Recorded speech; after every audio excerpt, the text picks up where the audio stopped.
जय हिंद दोस्तों, कैसे हैं आप लोग। उम्मीद करता हूँ बहुत अच्छे होंगे। आज की क्लास में हम लोग पढ़ेंगे प्रतिस्थापन विधि से और विलोपन विधि से समीकरण को हल करना सीखेंगे। बने रहे इस क्लास में। आज के क्लास में हम लोग पढ़ेंगे प्रतिस्थापन और विलोपन विधि से समीकरण को हल करें, जो कि 10th के एग्जाम में बहुत ज़्यादा पूछता है ना। एक समीकरण दे दिया जाएगा आपको और उसको बोलेगा कि प्रतिस्थापन या तो विलोपन विधि से हल करें। तो इसी सवाल को हम प्रतिस्थापन भी और विलोपन विधि से, दोनों विधि से हल करेंगे। तो बन रही है इस क्लास में। तो सबसे पहले हम इस समीकरण को प्रतिस्थापन से हल करेंगे और दूसरी मर्तबे में विलोपन से हल करेंगे। तो सबसे पहले जो समीकरण दिया रहता है उसको हम लिख लेते हैं। यहाँ से हम हल कर रहे हैं। तो पहला क्या दिया है कि x प्लस वाई बराबर 14, ये हो गया समीकरण 1। जी हाँ, क्या हो गया समीकरण 1। फिर दूसरा क्या दिया हुआ है x माइनस वाई बराबर 4, समीकरण 2। हम इसको मान लिए समीकरण 1, दूसरा को मान लिए समीकरण 2, है कि नहीं। आप ध्यान से देखिएगा। सबसे पहली बात, इस दोनों में से हम किसी को हल कर लेंगे। तो हम कर लेते समीकरण 1 से। जी हाँ, समीकरण 1 से। तो समीकरण 1 में क्या है, x प्लस वाई बराबर 14, x प्लस वाई बराबर 14। तो क्या करेंगे, y बराबर लिखेंगे 14 माइनस x। ये समीकरण हमारा निकल गया 3। जी हाँ, क्या निकल गया 3। इसीलिए समीकरण किस में, 2 में y का मान रखने पर, समीकरण 2 में y का मान रखने पर। तो समीकरण 2 क्या है, x माइनस वाई बराबर 4। तो चलिए y का मान हम डालते हैं।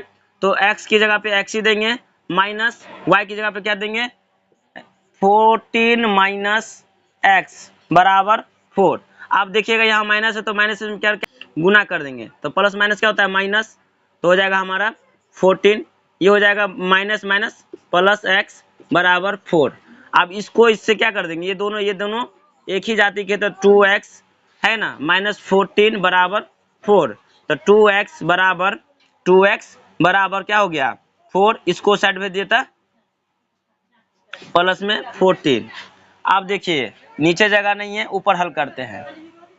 तो 2x है ना, 14 बराबर कितना होता है, 14 प्लस 4 तो 18।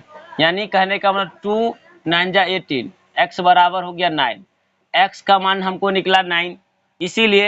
इसीलिए समीकरण 3 में क्या, x का मान रखने पर। तो समीकरण 3 क्या है हमारा, y बराबर 14 माइनस एक्स, है कि नहीं, y बराबर 14 माइनस एक्स। देखिए तो y बराबर 14 माइनस एक्स क्या पे देंगे, माइनस 9 है तो 9 दे दिए, 14 माइनस 9। अब देखिए y बराबर क्या हो जाएगा, यहाँ हो जाएगा आपको 5। 14 में से 9 गया तो क्या बचेगा 5। ये हो गया हमारा आंसर। यानी कहने का मतलब यह हुआ कि x का मान हमको निकला 9 और y का मान निकला 5। ध्यान से समझिए, ये था हमारा प्रतिस्थापन विधि से। अब हम लोग बनाएंगे इसी सवाल को विलोपन विधि से बनाएंगे। विलोपन का मतलब क्या होता है, मिला देना है।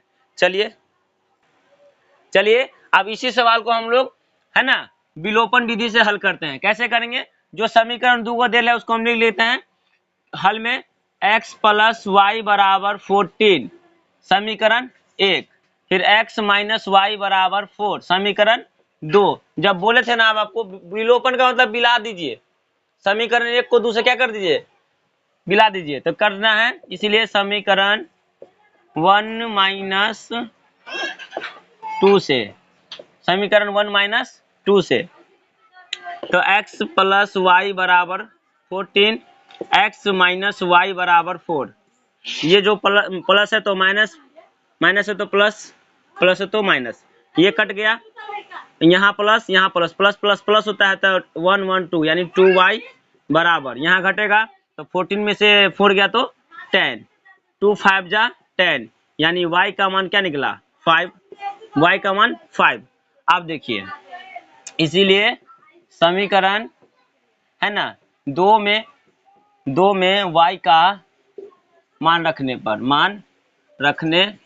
पर समीकरण 2 में क्या कर रहे हैं, y का मान रख रहे हैं। तो समीकरण 2 क्या है, x माइनस वाई बराबर 4, x माइनस वाई बराबर 4। तो x माइनस वाई का मान क्या है, 5 है, तो 5 दे देंगे बराबर 4। तो x बराबर 4 प्लस 5, तो x बराबर क्या हो गया 9, x बराबर 9। देखिए x का भी मान निकल गया और y का भी मान निकल गया। तो देखिए अगर आप बोलिएगा सर समीकरण 2 में y का मान धरे तो 9 मिला, क्या 1 में धरेंगे तो मिलेगा, जी हाँ मिलेगा। देख लेते हैं, ट्राई करके देखिएगा, फिर से ट्राई, एक्स्ट्रा मार देते हैं, एक्स्ट्रा।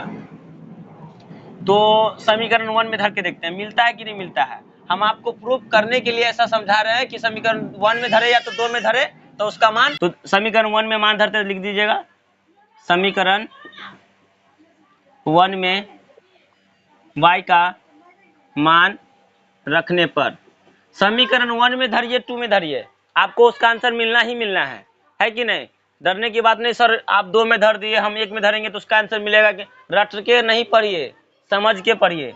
चलिए समीकरण 1 क्या है, x प्लस वाई बराबर 14, x प्लस वाई बराबर 14।